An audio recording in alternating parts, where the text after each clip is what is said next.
নমস্কার সবাইকে। সবাই কেমন আছেন? আশা করি ভালো আছেন। আজকে একটা অন্যরকম ভিডিও নিয়ে চলে এলাম। অনেকেই জানেন আবার হয়তো জানেন না। আমি হয়তো আগের ভিডিওতে বলেছি আমি ভিন রাজ্যে অন্য রাজ্যে থাকি। আমি বর্তমানে হরিয়ানাতে থাকি। আমি ভাড়া বাড়িতে থাকি।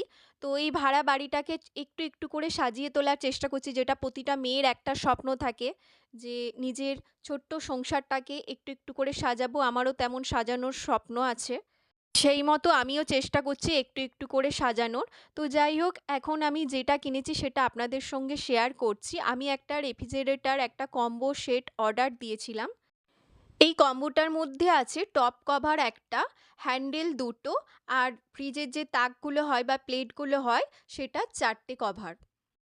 প্রথমেই আমি টপ কভারটা লাগাবো। তো আমার ফ্রিজের মাথার অবস্থাটা খুবই খারাপ, দেখতেই পাচ্ছেন কত কি জিনিস রয়েছে, ওগুলোকে সরিয়ে দিতে হচ্ছে। ওগুলো সরিয়ে নিচ্ছি, তারপর ওই জায়গাটা ভালো করে ক্লিন করে ওগুলোকে লাগাবো। আমি এই ভিডিওটা শেয়ার করছি এই কারণেই যে আমরা যখন যে জিনিসগুলো কিনি সেগুলোকে আদতে যখন আমরা ব্যবহার করি সেগুলো ঠিক কতটা ভালো লাগে বা কতটা খারাপ লাগে সেটা একদম রিয়ে রিভিউ আপনাদের দেখানোর জন্য আমি এই ভিডিওটা করছি। প্রথমেই আমি ফ্রিজের টপ কভারটা লাগিয়ে নিচ্ছি। এটা লাগানোর সময় দেখলাম যে আমার সাইডে একটু ছোট হয়েছে, মানে শর্ট হয়েছে। সাইডে মানে পোস্তর দিকটা বলছি।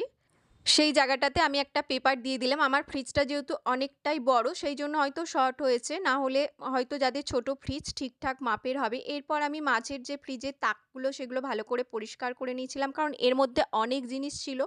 তারপরে এই তাকের যে কভারগুলো ছিল সেগুলো আমি সুন্দর করে সেট করে দিলাম। আসল কথাটাই বলা হয়নি। এই পুরো কম্বোটার দাম নিয়েছে ৳১১৪। আমার মনে হয়েছে দাম অনুযায়ী ঠিকঠাক জিনিস এসেছে। কালার এবং জিনিসগুলোও ভালো এসেছে। এটা কেমন হয়েছে বা আপনাদের কেমন লাগলো সেটা জানাবেন। আর আমার গল্পগুলো এইভাবেই চলতে থাকবে, সাথে থাকবেন।